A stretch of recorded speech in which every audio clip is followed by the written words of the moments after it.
We can bring it to church. All right.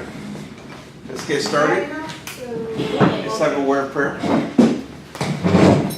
Father, we thank you that we can be here this evening. We ask, Lord, that your Holy Spirit would just guide us, illuminate our minds and hearts as we look into your word.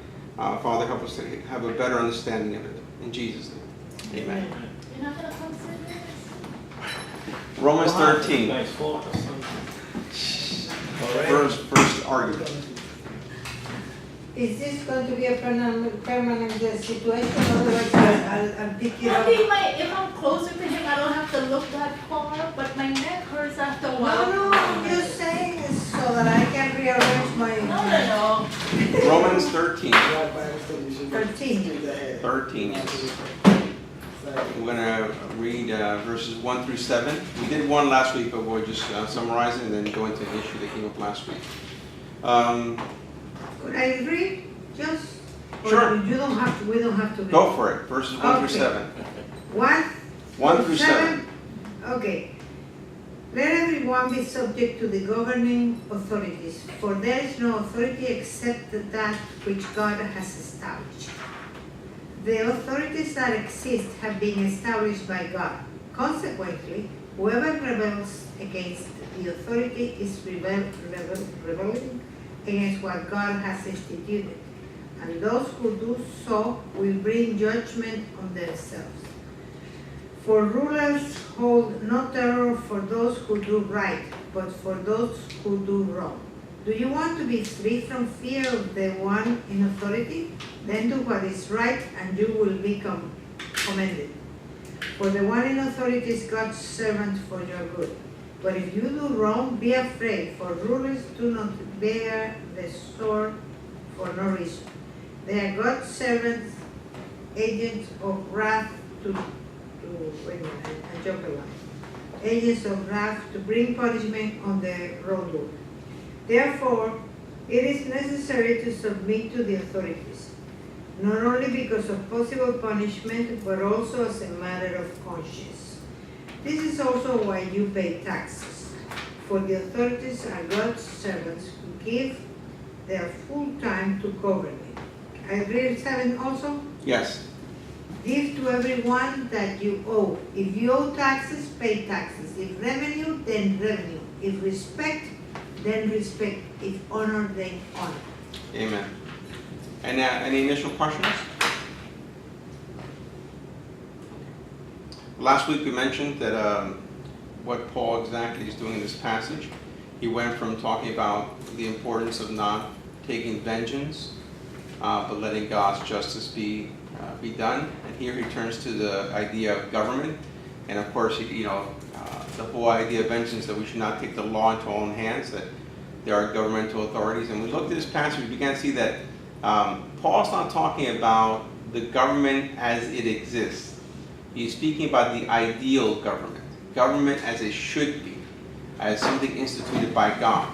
And that was the first important thing, because obviously we're going to see certain things that there's no way that Paul would look at the Roman Empire and say, oh yeah, they're just and they never do anything evil and they're always doing good. Of course not. But he's showing that government is under God, that God is the ultimate authority, and government is something that God has created. And just by doing that, he shows that God is above it. And so that the Caesar or the president, whoever it is not above God. They must answer also to God and to what is right and wrong. Any question? Okay, last week we mentioned the whole thing with submission, which is, Rativa had a question, but she's not here today. So you'll have to memorize those stuff for her. We looked at the Greek word for submission, which is actually, and I noticed that in verse 1 it said, be subject. But in the other verse it says submission, it's the same Greek word. And we saw that the Greek word is hupotasso. And I was glad that Rativa asked, because it made me search further into hupotasso. And it showed me, of course, that the word itself means a voluntary subjection to the order of society. There are certain orders and things that exist in the world, and you voluntarily submit to that order, to that existence. Of course, Paul's not talking about our day and age, speaking about that age. And what I would say is that we cannot submit to order as existed in the first century. We have to take the principle of what Paul says and apply it to our times. How is that principle of submitting to the proper place that we belong to applicable in our society? Because obviously today we don't have like slavery, and we would never condone slavery. Yet back then, a slave also had to know his proper place. He had to know this is where he belonged, and he should therefore, hupatasso, subject himself to that authority. So even under oppression, you're supposed to submit? That doesn't seem godly. Well, what do you mean it's not godly? You're trying to be faithful as you can. So again, Christians who were not necessarily slaves suffered that kind of persecution because of Christ. Where they were persecuted, they lost their property, they were beaten. They still were humble and not seeking to retaliate or overthrow the government. So then where do we draw the line between doormat and standing up for your... No, we're not talking about personal ethics. Don't confuse my behavior towards you with the government. I'm talking about the government.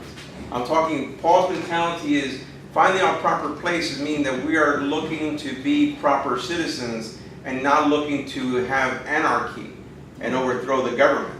He's not saying, of course, that you might not end up in for example, he said, as far as possible, be at peace with everyone. You try not to get into any conflict, but if the person takes you to court, then you have a right to defend yourself. You have a right to voice out. Within society, you were part of a ladder too. So you had to be given like he says here, give people the proper respect. So if you were a landowner and you have property to that, there was certain respect that you deserve. And simply now because you're a Christian, that should not be taken away from you. But what I'm saying is that that's a principle that we have to now apply to our time in different ways. Because obviously we don't have the same structure that existed within the Roman Empire. I'm actually going to give you the copy. Don't worry, I'm actually going to give you it. Okay. I'm going to give it to you. I don't stop writing, man. Yeah, I'm going to give it to you. I don't need this page. I have it in my disc, so Save me the writing. Yeah, I'll save you the writing. All right, good. But sorry, I was just picking on you. So we have to know. But the thing is, I don't believe that the structures of that time should be mimicked in this time. Sometimes Christians behave like everything they read in the Bible, we have to do everything identical to the Bible. But that's not true, because then we would be condoning slavery and saying, oh, if slavery appeared today, we should say it's okay. Of course not. What we do is we take the principles of the Bible and apply them to our times. How do I properly behave and do properly and owe respect the way I'm supposed to within my society? For example, in this society, there's a president. There's not a Caesar. So I can object to him in a way that you could not object to Caesar back then. So I can use those rights. Now, for example, some of the things that have been done lately on our president were so blasphemous to think of taking a president's head and holding it up, all bloody. That there's something wrong. That's improper. You can tell that's someone who's crossed the line. That's not a proper way of objecting and doing things. So there is a proper order. We know there's a proper order. And we keep crossing the line sometimes. But we know when someone does cross the line, they've gone too far. That's unbecoming, that's wrong. And that goes for every structure of society. But we have to take that principle and apply it today. Today might be different from back then. Question? When do you find that whether it's a legitimate government, they have the rules and laws and all of that, but they break them and they become dictators, or they take advantage of the whole thing? When do you rebel? When do you... No, we don't rebel. We follow the proper procedure of law. Meaning, if something is going wrong, it has to be done properly within the system itself. You just can't, for example, let's say I see someone steal something from someone. I can't go beat them up and take it back and take it to that person. No, you call the police come, the police handle it. There are proper structures that handle things. We cannot take the matters into our own hand, but we can appeal to those structures. So we can turn, for example, if something's being done wrong to me, I can turn to the police, or I can turn to the government. I can turn to somebody that will help me, that kind of thing. But if those things are broken down by a group, a person or a group Mhm. under this, on the system, inside the system, Mhm. and do you just have to take it? You take it to the next notch. There's always the next notch in our system. And Not in the then ancient you- world, but in our what world they there teach is. you in the next notch? In the next notch, for example, we have a system of guarding over the police, because you can turn to a state and say, I've been abused, something's happened to me, and they can be investigated. And that has happened. That's why certain cops have been arrested, because it's been shown that they were breaking the law. That's why I think it was troopers in New Jersey got in trouble, because it was proven that they were stopping certain people and they were profiling, because people started complaining. So of course they started monitoring what they do. You know, and today of course police officers, when they stop you, there's a camera filming everything. So there's evidence. So there's ways, there is a proper, but for Paul it's like, do it within the proper protocol of the society that you live in. Don't take matters into your own hands. You know, today of course we are in better shape. Back then there was greater injustice than there is today. And the poor, powerless person did lose many times. Now this upatasso is the most common word for submission in the New Testament. There are others that are only used like once or a few times, and I'm just going to give you a few, and you see the difference how they are. And they are translated submission in a few places. What you said is voluntary submission. This is a voluntary submission to the orders that exist within society, the structures of society. Both are No, voluntary? this one's different. This one, Which is the voluntary? the first one. Oh, This one it appears in James chapter 3, verse 17, where it says, but the wisdom that comes from heaven is first of all pure, then peace-loving, considerate, submissive, full of mercy and good fruit, impartial and sincere. This word means, and this is the characteristic of wisdom, of those who have wisdom, that it is compliant. It is a spirit that can be persuaded, that is not stubborn and harsh and violent, but when, you know, a person who has a spirit of wisdom is someone who is submissive, who can be taught, who can be reasoned with. They're not somebody who's fighting back. So that's one of the ideas of submission that we find in the New Testament. The other one is this word.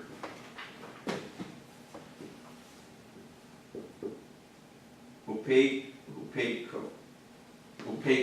And that's the, you notice the rough breathing there. Upeko.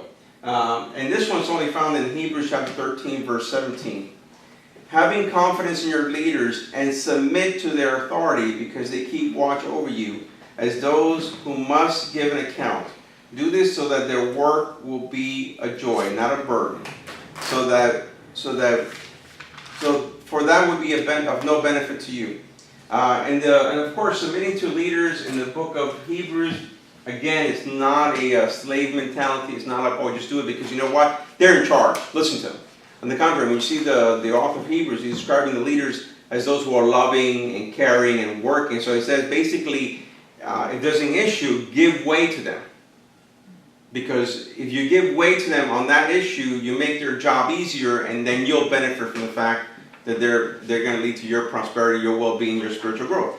But it's not because they're tyrants. There's no such imagery of church leaders in the New Testament as tyrants. On the contrary, that's the leadership of the world. Christian leaders are those who are humble, who are caring, who are sacrificial. And that's what the author of Hebrews was talking about, that kind of leadership. When you have that kind of leadership, say, when you have a conflict then, with that kind of leader, give way to him so that you'll benefit at the end. Any questions? James what? James 3:17 is where you find this word, the first eupathes. And upeko is found in Hebrews chapter 13, verse 17. And that's the only time it appears in the New Testament. And then the last one is close to this one. Actually, it pretty much means the same thing. I'm still trying to find if there's a different nuance to it, but I couldn't find a different nuance to it, ironically. It seems pretty much the same idea. Uportage. And this is found in a number of places, but the one I'm going to quote is from 1 Timothy 2:11. It says, a woman, which really means a wife here, a wife should learn in quietness and full submission.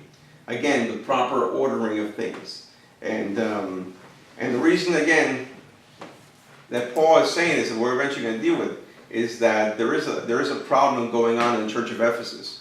And women have pretty much not cared about the proper protocol. They're talking when they shouldn't be talking. They're, in the midst of the service, they're interfering.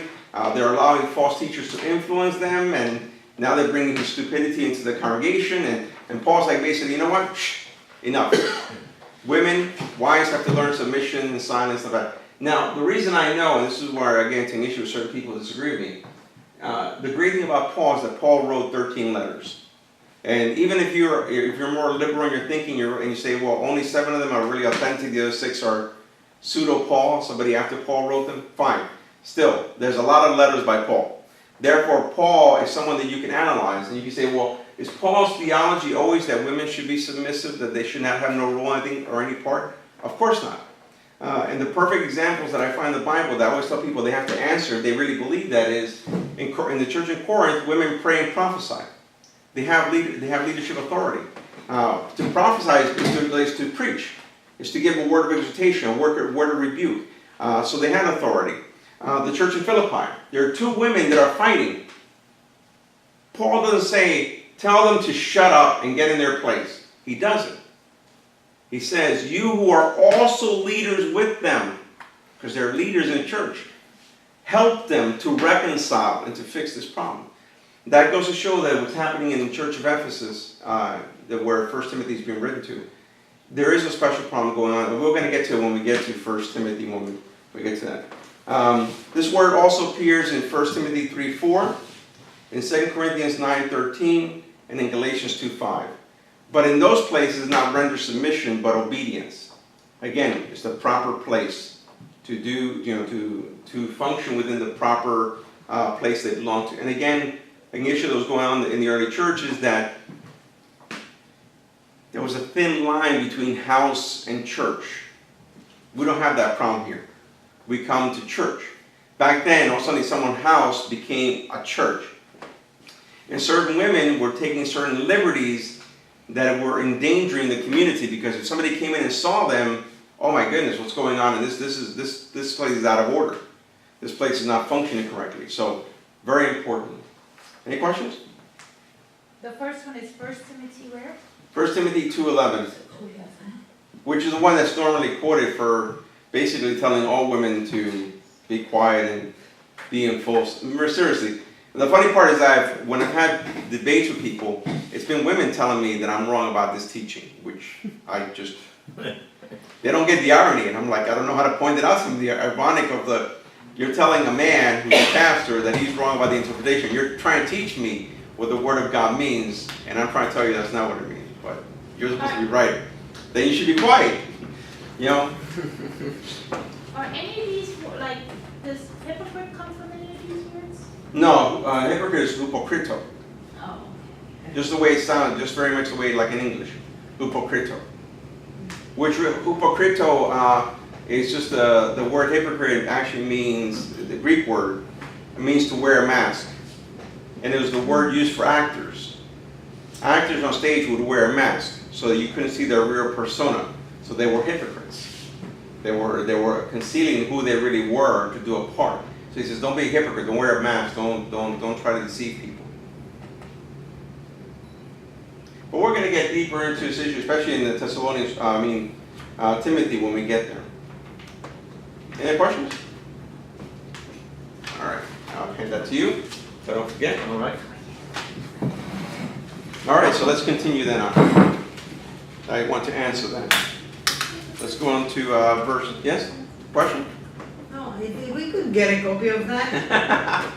Well, Because I am not good at taking notes. I normally don't give away. The only reason is because this is really, I'm answering Rativa's question. She actually made me go and search, because when I first did the study, I did the hupotasso, but I didn't look up whether how often it appeared in the Greek, or if there were other words for submission. But What is that? What was the question? if there were other words for submission in the New Testament, and if this was the predominant one, and hupotasso is the predominant, that's the one used the most in all the cases that I mentioned last week about slaves submitting, wives submitting to authorities, etc. Okay, verse 2. Consequently, whoever rebels against the authority is rebelling against what God has instituted, and those who do so will bring judgment on themselves. The NEV renders it, those who so resist have themselves to thank for the punishment they will receive. The perfect participle here indicates that it's a determined and established policy. Paul's not talking about a moment of rebellion or a disagreement with the government. He's talking about a persistent behavior. In other words, anarchy. These are people who are seeking to undermine the authority that is established and to overturn it. And Paul says if you do that, you should expect that you're going to be judged. The judgment will fall upon you. But again, he's not talking about, oh, we cannot argue with government, or we should not oppose this or oppose that. Obviously, Paul would do it. Paul would oppose it many times when he had to. But it's to say we should not be seeking anarchy. We should not be seeking to overthrow the government. Okay, so I guess being devil's advocate. Sure. There's always, for me, I always try to look at the flip side of the coin. For example, as an example, let's use Nelson Mandela, right? Mhm. Or here in our country, what's the guy's name? What's the guy's name? Martin Luther King. Thank you, right? She remembers Nelson Mandela, but she I'm forgets. like, what's his name right here, right? For that, what they were trying to bring about a change for the better, but it was still challenging the authorities. It wasn't So- anarchy though. Huh? That wasn't anarchy. Ah, No, it was, he was not an anarchist at all. I mean, anarchy is a strong word. Well, that's what Paul's talking about. He's talking about overthrowing the government, not about reforming the government. Reformation is okay. Anarchy is wrong. And So you're talking about like extremism? now I don't know about Nelson Mandela. I'm not as acquainted with him, but obviously Martin Luther King Jr. was not an anarchist. He wasn't trying to overthrow the government. He was trying to reform the laws of the land. He didn't basically don't say let's destroy the Constitution, let's take over, kill all white people. He wasn't like what was it, Malcolm X in his early days, trying to destroy basically the structures that existed. That's anarchy. And you see a lot of that when you see people trying to promote a mindset. I see a lot on Facebook, unfortunately, especially from younger people, a real disdain and hatred towards the police and almost condoning things that would be wrong in behavior towards police officers and seeing them as villains and treacherous and all this stuff. It's like, wow, horrible. You think that's going on? I believe that's going on right now with Trump. Oh yeah. There's a real sense of wanting to overthrow government. But government. see, I think that was happening with Trump. There is an element of an anarchist element that is, against Trump, but it would be against any government. They're trying to undermine authority and destroy the structures. And once you do that, that's wrong. And again, it's basically what Paul says here. Well, if you do that, something happens to you. You had it coming. If it's like, hey, if you're a Spartacus and you're trying to do something and the government gets you and you get crucified, that's what happens. That's what governments do. They'll end up costing your life if you do that. But in this country there is an anarchist mentality, and unfortunately, of course, I think it's easy to feed. I mean, sorry when I insult the youth, but I think the youth are the most vulnerable because they're idealists.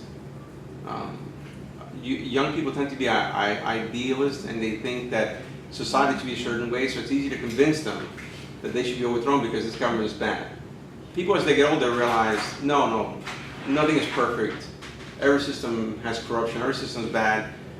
And if we really did destroy the government, what we would get would just be hell on earth. Because it'd be every man for himself. There'd be no law. There'd be just like, kill or be killed, do whatever. Read that movie. Purge. Man, you guys are like right here in my head today. Finishing my sentences. which are cool movies to say the least. I hardly ever watch those kind of movies and say, oh, I was watching it, that was well done. No, That was crazy. Yeah, but again, that actually was anarchy without being anarchy. It was trying to give a moment of rebellion to feed this, the savage nature of man that must be somehow channeled and have this one day, this whatever 12 hours to complete chaos. But so, and this isn't to be like red light that God is the one who put all these people into authority, right? No, Okay. no. God didn't put people into authority. For example, I don't think he did, but sometimes he does. yeah, but And when he does, he lets you know. Like when he says, I chose Cyrus to do this. I chose Hezekiah to do that. Some people he does definitively say so. I wouldn't go there and say, oh, God picked Trump or God picked Obama. That's nonsense. Go ahead. But God has instituted government as a system. So ours is to work within the government, not to overthrow the government. So again, if we have a problem with Trump, we follow the proper procedures to deal with this president, not to take it upon ourselves. And even, but I find that of course within our society, for some reason, we have a tendency to want to take everything to our own hands. Like we elect leaders, but then we don't want them to lead. We want to be like puppet masters where we control them and, oh, he shouldn't have done that, or Christie shouldn't have done that, because you know what, he's the governor.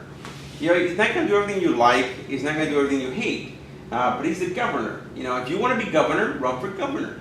Otherwise, let him be a governor. Stop trying to micromanage people, and we try to micromanage instead of saying, you know, hey, you know, if I trust, you know, it's almost like whatever, whether if it's sports, if I entrust you to play a position, I should then go out there and go, no, over here. You know, I should let you play your position. You know, let you do what you're supposed to be doing. But we have this. Americans are so full of themselves that they really think that somehow they can control the president. They can be better president from over here. They can be better congressman. And I'm like, it's crazy. Instead of saying just know your proper upocaso, know your proper place and be part of that instead of trying to control everything. But that's my opinion. But I mean, regardless, there will never be, like when I see this, I know there will never be peace until Christ returns. That's right. So no matter if there's a Democrat in, there's no way to please everyone. It's impossible until Christ comes. That's right. Right? And as you said, I mean, and I mean, everyone here can say, like, politicians say one thing and they get to office and it's a different story. Yeah. But they're human beings. They're not God. But I think it's good for us because we should never confuse the kingdom of this world with the kingdom of God. And one of the errors of the early church was that they confused the kingdom of God with this world. Because first Christians are being persecuted, being slaughtered. Also, Constantine becomes a Christian. The Roman Empire becomes a Christian place. And therefore, by 380 AD, Theodosius II says that Christianity is the legal religion of the state. All others are illegal. So if you are anything else, including Jew, whatever you are, you're dead. You must convert to Christianity or else. Because at least Constantine just said, well, you know, Christianity is legal, but he allowed others to exist as well. But by the time Theodosius takes over, it's over. He forces people to either become Christian or die. Because everyone is looking to solve the world's problem, and no man can solve the problem. And I think when you start, I think as Christians we know this and we realize that, and I hope accept that that's the case. Like, Trump is not going to solve the world's problem. No man in office is going to solve the world's problem. So the only person who can do that is Christ. So don't put your hope and your faith and your everything in. Yeah, and unfortunately, one of the things that happened bad, again, I'm sorry if I attack a party, but I have no party. Yeah, you're having a party, man. That's why we don't invite you, because you don't know how to have a party. No, I myself am registered Republican, so I pick on my own group now. One of the things I dislike about Republicans is that I think that they have married Christianity too much. They've married evangelical Christianity too much to the Republican Party. Like somehow we're synonymous. And that to me is dangerous. because once a church does that, it loses prophetic voice. I think a church should be one that puts a spotlight on government, so that if you're doing wrong, we can say you're doing wrong. Not that we become your buddy and somehow now we won't criticize you at all because you're one of us. No, if you're doing wrong, it should be. And I think that's one of the bad things about when Christianity gets attached to a group, and it's happened, of course, throughout all history. And so this is nothing new. And I mean, and trust me, I see the opposite too. I have friends on Facebook who are Christians who are leftists, and man, they can't say one good thing about Trump. And then the right, my friends on the right can't say one bad thing about Trump. And I'm like, guys, really? You guys like, it's like, if you only knew that you were both my friends, you'd probably be like laughing, because I'm watching stuff going, my goodness, the left can't say anything good and the right can't say anything bad. I'm like, wow, that's crazy. They need to be a part of the God Party. So that's all I'm like, I'm not affiliated with anyone, don't solicit my vote, I'm But independent, I can go. Again, what right Paul's side. speaking about is government. God instituted government. It's like saying, well, yeah, God instituted marriage. But anything that's going on in there that's improper or evil is not condoned by God. And it's, like I said last week, any language that is used of marriage to say that a woman should remain within an abusive relationship or allow abuse is not Christian. That is not biblical. Again, when any authority is, when a pastor is surpassing authority and being abusive, it is the right of that congregation to stop him or her and say, no, you're no longer acting within proper authority. You are misusing your authority to bring harm to others, and that's not Christian. And again, at that point, then Christians have to obey God rather than man. So anytime man's authority goes bad, we would say, no, well, you know what? God says no, therefore we go with God and we oppose you. And so then, what can we reference as the government that God instituted? Just like we can go and say, yes, God instituted marriage, and we know exactly what He said marriage is. Mm-hmm. But what can we say in terms of government? Because you say He instituted government, but now we have so many different types of government. Mm-hmm. Oh, again, it doesn't matter what kind of government you have. It doesn't matter. Wherever you are in society, whatever government is there, you're to abide by that government. Yes, but I'm saying if God instituted government, Mhm. right? What would have been the first that was instituted? In order that, like, the only thing I can reference, like I said, is marriage. Like, God instituted marriage. It says clearly, marriage is between a man and a woman, Mhm. right? So if He instituted government, what did He say government is like? Mhm. Then in that case, so we can know. You can say, all right, this aspect of government. I mean, we can see that from just common sense, how Mhm. it's not right or just. But again, to reference something biblically, go to the Word. The of God. only government that should have existed is a theocracy where God rules. But once that's crossed the line, then God builds structures to keep things in line. But there is no one particular government. It's not like oh, God is definitely into a republic. He's not into a socialist government, or he's not into a communist government. No, it's you accept the government that you're in, and you seek to be faithful within that government, and you obey them insofar as they're obeying God. Just like when people were under communist regimes, they were obedient to government as far as they could. When they couldn't, then they didn't, and then they were willing to pay the price for that. And then, of course, those governments and those people are answerable to God for violating what they've done. Just like the Roman Empire was. I'm sure Paul. If we look at the Roman Empire, we would not see anything perfect there. We would see it as a brutal regime.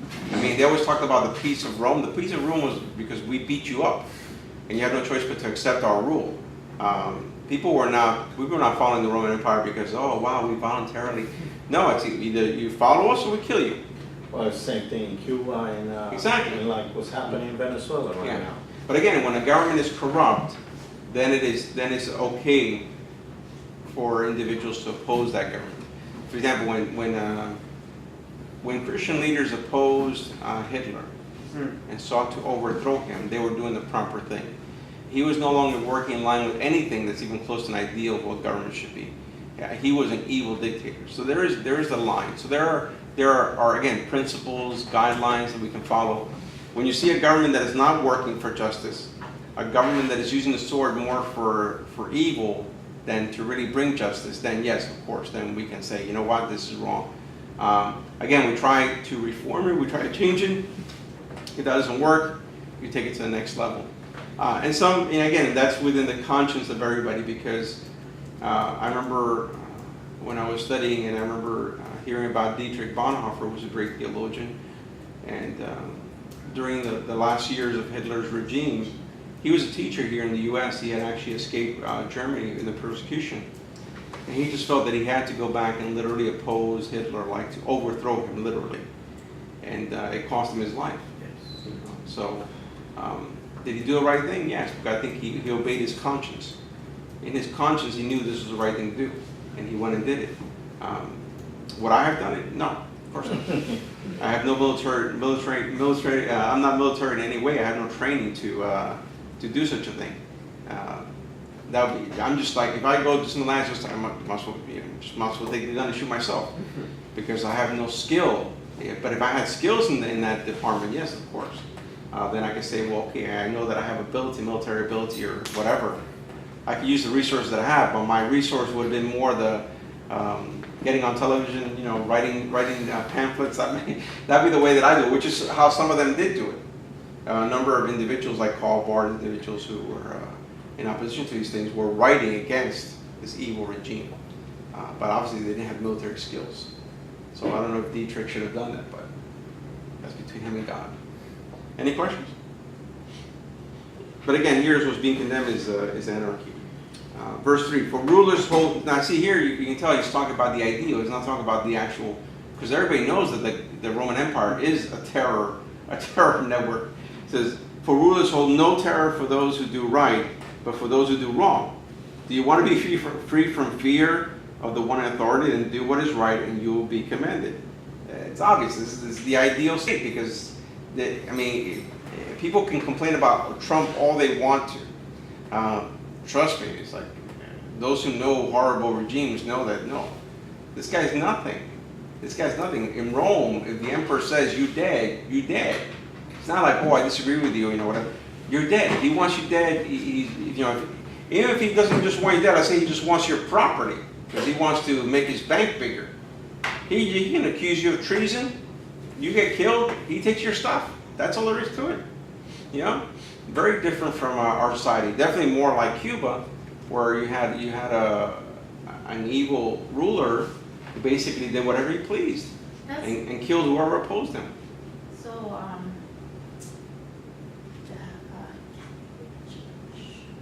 back in the day, What was that? Catholic Church. Yeah, the Catholic Church, yes. They had the same kind of... Was it under the radar? Oh. No. We don't have to worry, because the Catholic Church no longer has that power, trust me. Consider how liberal Catholics are in America. You tell the Pope's not in charge of anybody here. They basically do whatever. Si, Papa, si. Stay in Roma. And they do whatever they please over here. Are you kidding? They're hilarious. But back then, they could Yes. just, take it and... Yeah. It's like the Romans. Take it from Paul and give to Peter. There was the Roman Empire at one time, the Roman Church at one time was the most powerful system. So much so that even when you had rulers, the rulers were still under the Pope. And if you oppose the Pope, you die. Or he excommunicates you, which is even worse, because then nobody wants to align themselves with you, and all devout Catholics within that state will oppose you. So they can make your life a living hell. It wasn't until slowly the Pope started losing his power that he became just a religious figure. But I remember reading Erasmus that he was talking about Pope, which one was it? Pope Julius, coming into a town in full armament, coming with his, ready for battle, dressed up in military form. So it's, and of course I know the people have seen, now the portrayals, we know more about them and how brutal they were. What's the one that seriously did on HBO, the Borges? Yeah, the Borges. Yeah, they're horrendous. They were like just brutal. The first mob. Evil. Yeah, like a mob family. Yeah, they did.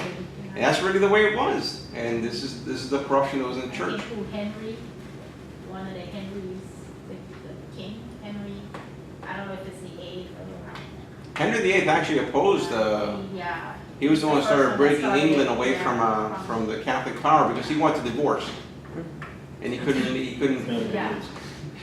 His first divorce. Yeah. Yeah, of course, because he wanted to have a male heir and he couldn't get one, and he wanted to get remarried, and the Catholic Church was like, nope, no, can't do. And he found a way to. He found a way to beat him, yeah. And slowly they lost their power, but yes, the Roman Church had that kind of power, and unfortunately, so did the Protestants. When Protestants took over, same thing. You know, when you start reading about them, you get shocked. Like you find out, you know, John Calvin in Geneva, he rules. They rule. And if you're not like them, they kill you.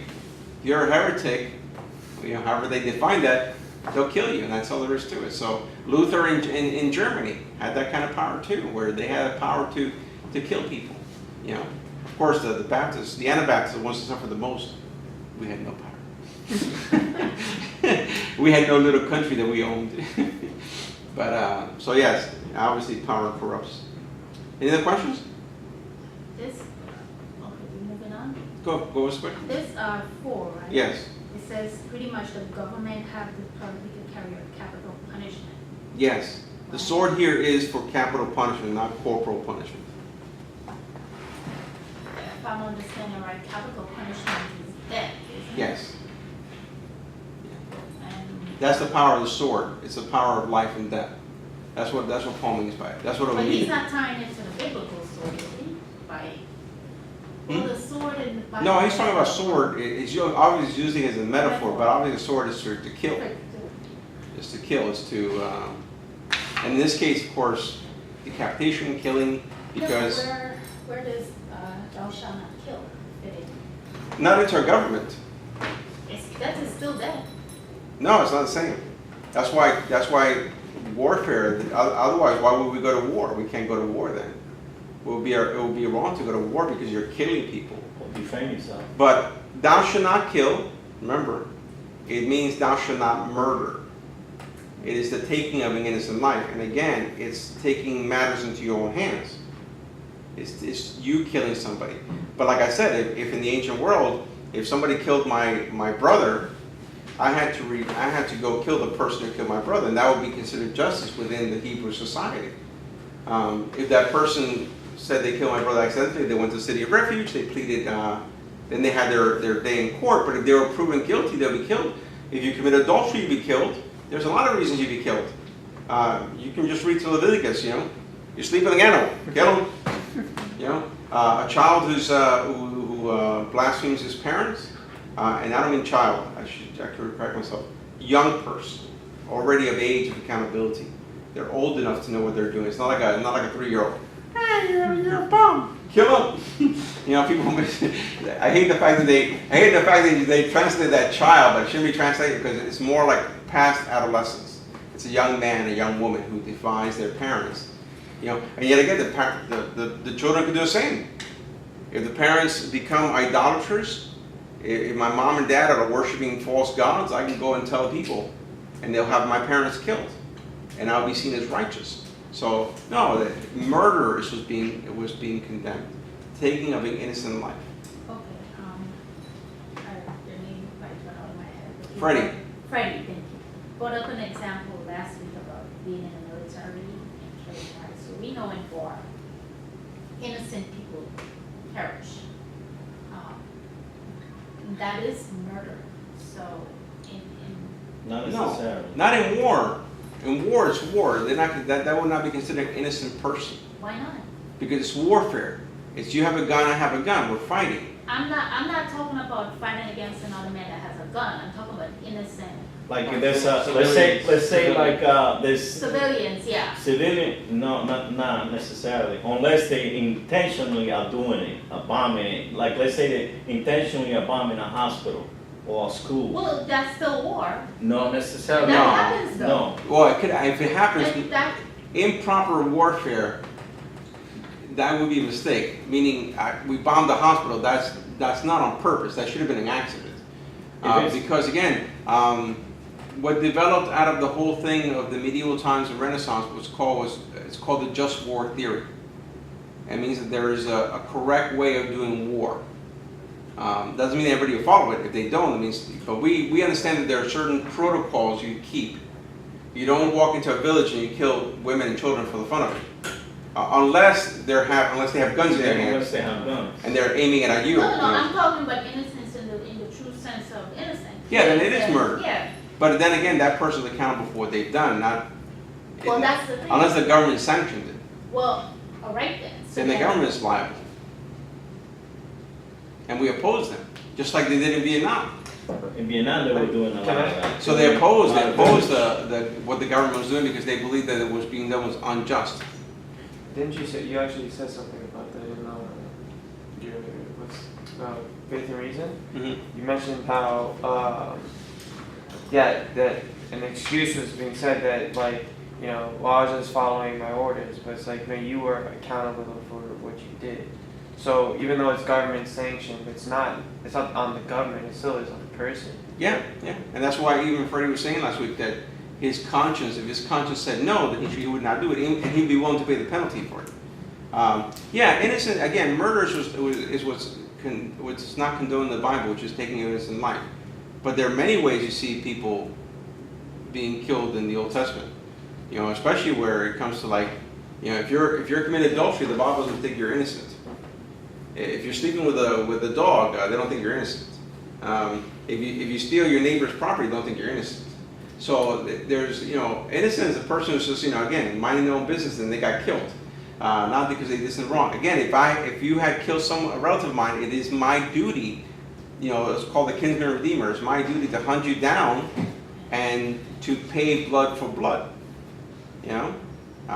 And the only way you can escape that is if you hide in a city of refuge. Now, if you're in a city of refuge and I go in and kill you, they'll kill me. Because again, there's proper laws to follow. You know? But again, these are all very questionable things. But again, Paul's speaking about the ideal, not the imperfections. Any other question? In verse 4, it's very important here because he uses the word servant. And he actually will use the word servant twice. Both are different words. Now here, interesting enough, is diakonia. Same word that is used for deacon. Now that's interesting. Some scholars say, well, of course, this language was used for civil servants. James D.G. Dunn argues that, and he's right. It was, in the ancient world, diakonia could be used in the ancient world for civil servants. But N.T. Wright, I think, also makes a good point that he is using a religious connotation because of the next word he's going to use when we get to verse 6. He used a word that is used of priestly services in the temple. That's the second word he uses for servant. So big difference. So I think that there is more to it than just simply. He does see civil servants as in some way doing work of God and therefore accountable to God. As people would be in a church, like a deacon or an elder or whatever. So one is for civil servants, you said, the other is... Yeah, let me write down both words. Well, this one is diakonia, which can be used for civil servants. The 1 on 4. Yeah, the 1 on 4.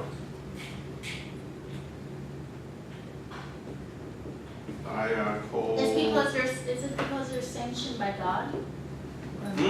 Is it because they're sanctioned by God?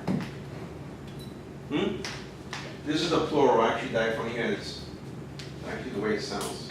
This is just because I'm actually wrote down the plural from where it is. And that's what I think he does mean. I really, you know, again, I haven't investigated further, but N.T. Wright sees this more as like that there is a sense where there is a religious aspect to it, that they are somehow servants of God.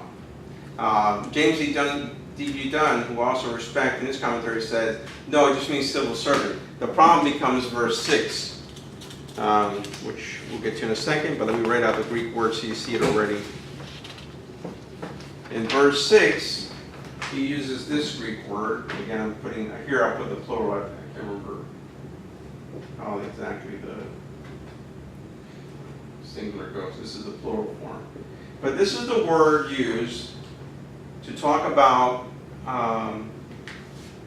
sacred service, what a priest would do in a temple in doing his priestly duties. And this is a word that Paul uses for his own ministry, that he's like a priest, that he's serving God in this capacity. And here he is using it of civil servants. So the first one, yeah, I can give that to James D.G. Dunn and go, yeah, you know what, there is some truth to that. But once you get to the second word, then I think N.T. Wright wins the argument that there is a religious aspect to what Paul is saying here.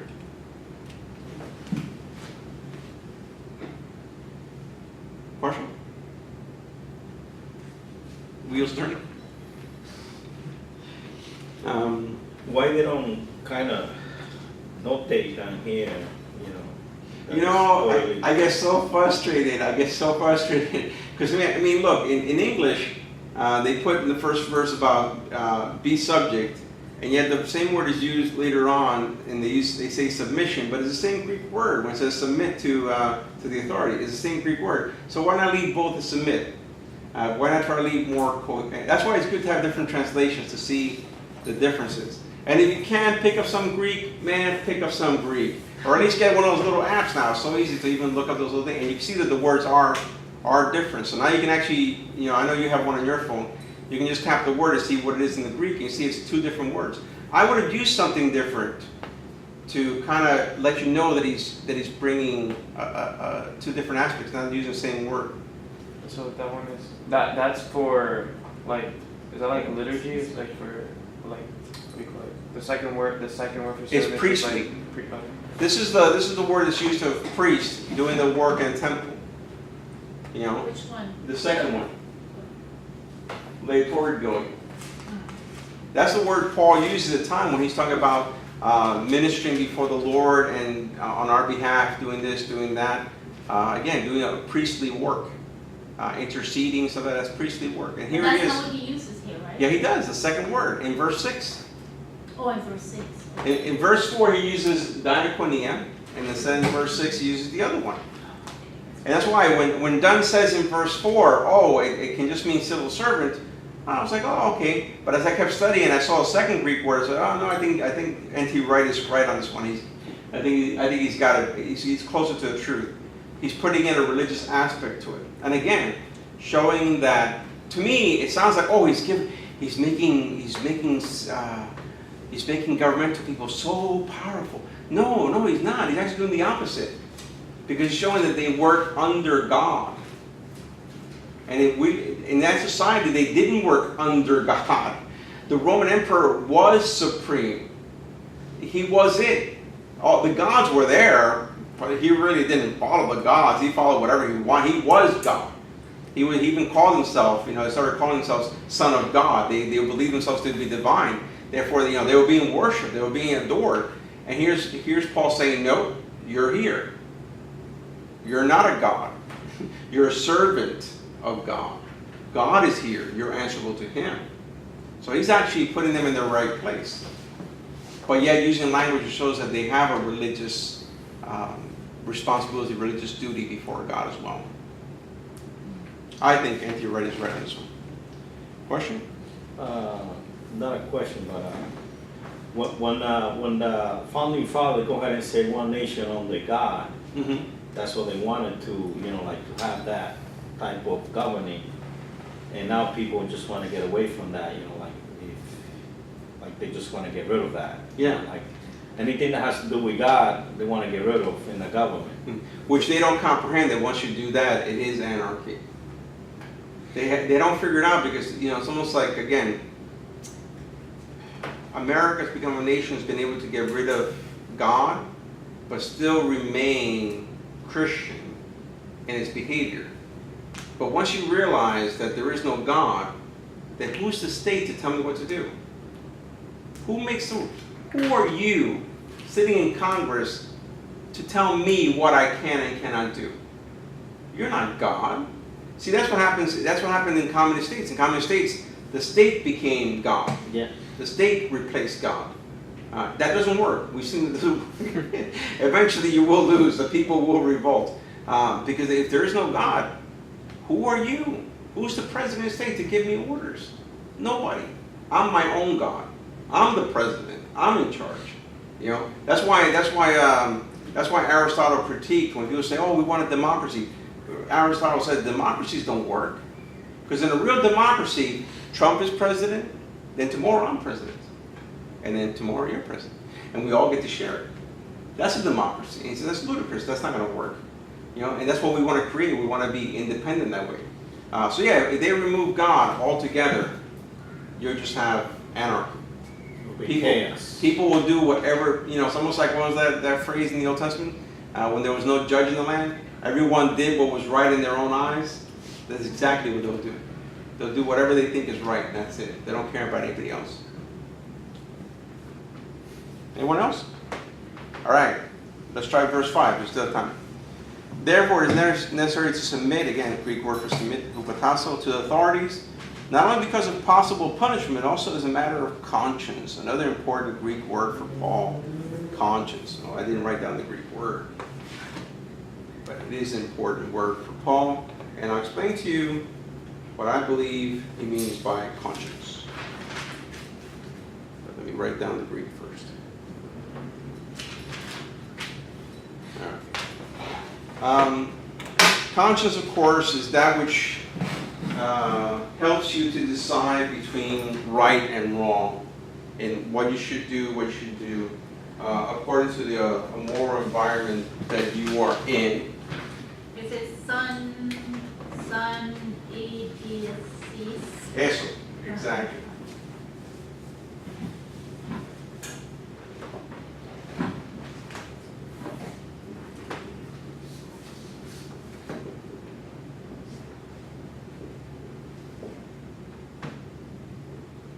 Okay. There's another word there. It's important. Now this word, of course, is a very debatable word.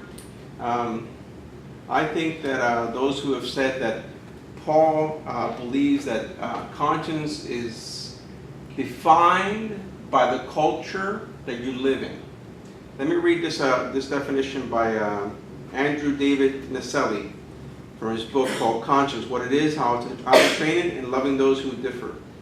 He says, here's one way to define the conscience: your consciousness of what you believe is right and wrong. That definition implies that the conscience produces different results for people based on different moral standards. Your conscience can change, and the conscience functions as a guide, monitor, witness, and judge.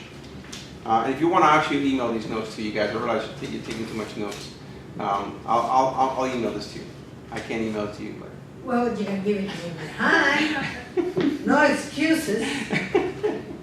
But it's a very good definition. Again, conscience for Paul is not a universal thing that is the same thing everywhere at all times. Meaning, the conscience in the first century would have been different from a conscience in the 21st century. It is dependent upon the moral environment that I'm in.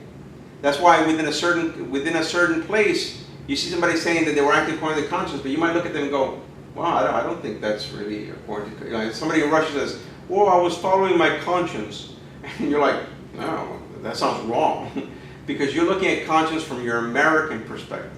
And Paul says that conscience is dictated by the culture that we do live in. So it's how we view right and wrong within the moral environment that we live in.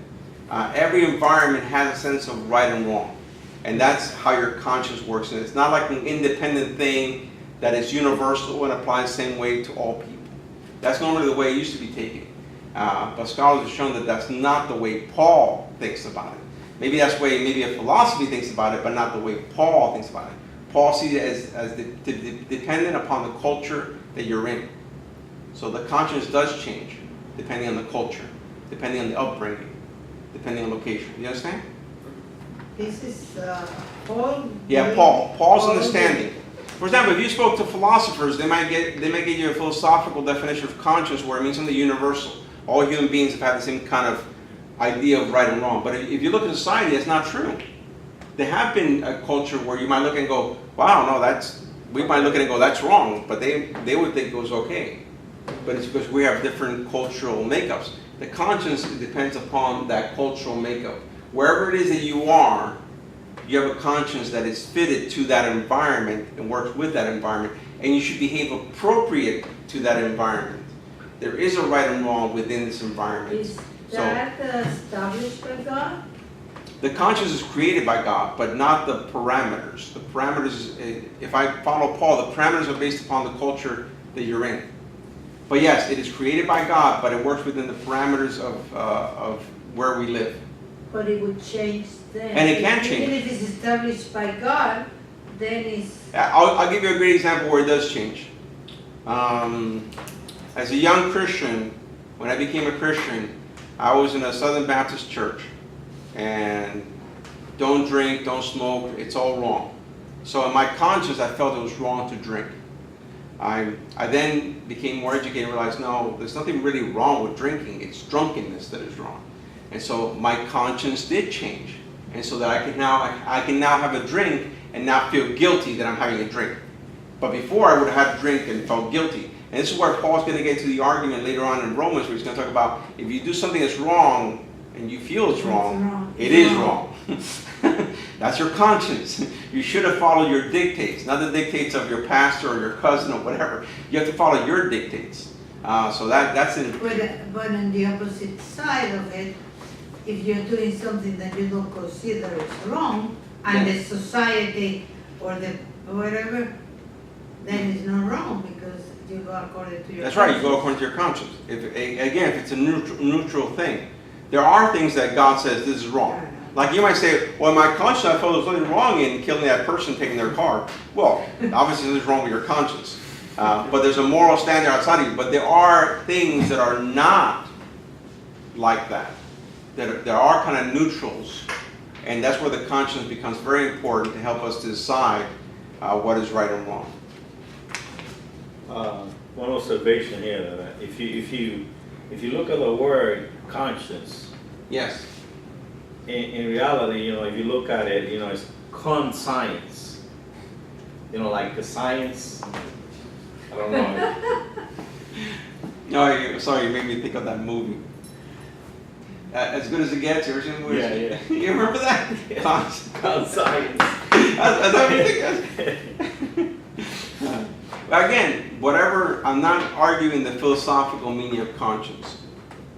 Obviously, if I was arguing philosophically, I may argue about this innate thing that we have within us that helps us to judge. But because of my Pauline influence, I do believe that Paul doesn't mean that. He means something that's culturally adaptable. And so it can change or it can be different in different cultures. And this is why people have to listen to the conscience that they have, not the conscience of somebody else. Because obviously our conscience can be different. So that's an important feature. But sometimes too many things get read into the Bible, read into Paul, and Paul, that's not what he's thinking. So I think this guy is correct in the selling. I'll pass on the notes to you guys. I'll email them to you guys. Even with no email? I'll have to. Come on, I'll a have couple of copies. I'll big photocopy for you. I'll photocopy for you. Big deal. I'll be a protester, a rebel. Okay, verse 6 we already dealt with. Again, the important word there is servant, which has a cultic religious significance. It used to priest. And verse 7, so we can conclude, give to everyone what is owed them. If you owe taxes, pay taxes. Revenue, then revenue. Respect, and honor. This is probably very similar to, he has probably in mind what Jesus said when he said, give to Caesar what is Caesar, give to God what is God. There's, again, proper things that you're supposed to do within society, do it. Whether it's to government or to those around you. Again, he lived in a society where there was a hierarchy and there was an establishment and there were, certain people that you had to give them certain proper respect. Like he says, well, do it. Make sure you're working properly within that society. Applying it to this time, the same thing. There is a proper way of dealing with people. There are people that deserve, for example, when we meet someone who was a doctor, we call them doctor. We don't say, hey, Bob. We give them respect according to their profession, according to their place. We meet the president, you meet a governor. You don't say, hey, dude. You give them proper respect. What is owed, and that happens again. And every side may change so far as the structures, but the principle remains the same. Any question? All right, we'll stop there.